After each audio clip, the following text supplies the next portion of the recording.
गुरु शरण पांडे जी, लखनऊ से। राधे राधे। राधे राधे महाराज जी।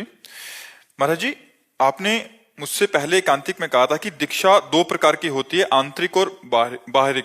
तो महाराज जी, मैं ये कैसे जान सकता हूं कि मुझे शिष्य के रूप में स्वीकार कर लिया गया है? ये गुरु से जानने की जरूरत नहीं, अपने को जानने की जरूरत है कि मैं कितना समर्पित हुआ हूं इनको। गुरु माने कि आप शिष्य नहीं, शिष्य माने गुरु। द्रोणाचार्य जी ने एकलव्य को हटा दिया था, हम तुम्हें शिष्य नहीं मानते, क्योंकि हम राजकुमारों के राजगुरु हैं। और उसने एक दृष्टि में गुरु बना लिया, दृष्टि मात्र से मेरे गुरुदेव द्रोणाचार्य चला गया। और एकांत में मिट्टी की वैसे ही भावनात्मक मूर्ति बनाई और रोज प्रणाम करके प्रत्यंचा चढ़ाता और गुरु द्रोणाचार्य जी का स्मरण करता। इतना बड़ा धनुर्धर बना कि अर्जुन को जो सिखाया था वो भी पीछे थे, वो आगे था। सर्वश्रेष्ठ धनुर्धर विश्व का एकलव्य। अब अर्जुन ने जब देखा उसका हस्त लाघव कि कुत्ता भूखा, इतने में पूरा मुंह बाणों से भर दिया। कहा हमें आशीर्वाद दिया है हमारे गुरु ने कि तुम विश्व के सर्वश्रेष्ठ धनुर्धर हो, और मैं आज निर्णय करता हूं कि मैं तुम्हारे सामने कुछ नहीं हूं। तुम किसके शिष्य हो? तो उनका गुरु द्रोणाचार्य जी के। बात समझ में आई?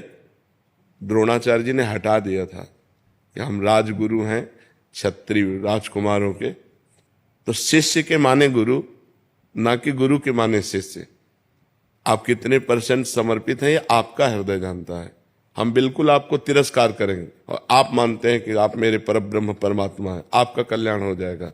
और हम कहते तुम हमारे शिष्य हो और तुम हमारी अवहेलना करो अंदर से, तो आप नरक जाओगे, कोई उससे लाभ नहीं। कंठी बंधवा लो, तिलक लगवा लो और मनमानी आचरण करो तो आपकी दुर्गति हो जाएगी, आपका कल्याण नहीं होगा।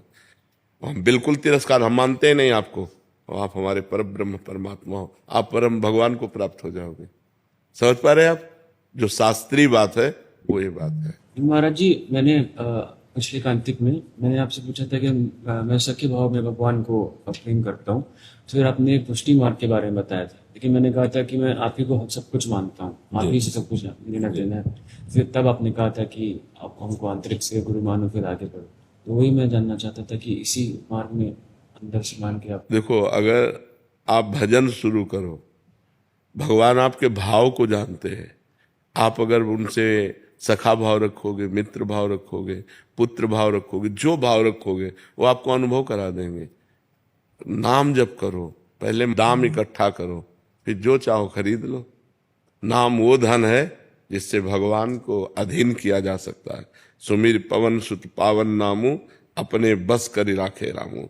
अब जो चाहोगे वैसे ही भगवान आपको दर्शन देंगे। जाकी रही भावना जैसी, प्रभु मूर्ति देखी तिन तैसी।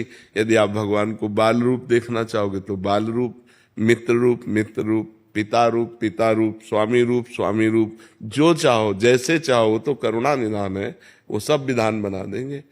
जो भाव देना है, जो मंत्र देना, वो सब विधान। बस आप नाम जप करना शुरू करो, नाम जप अधिक से अधिक बढ़ाओ, वो सब आगे से कर देंगे।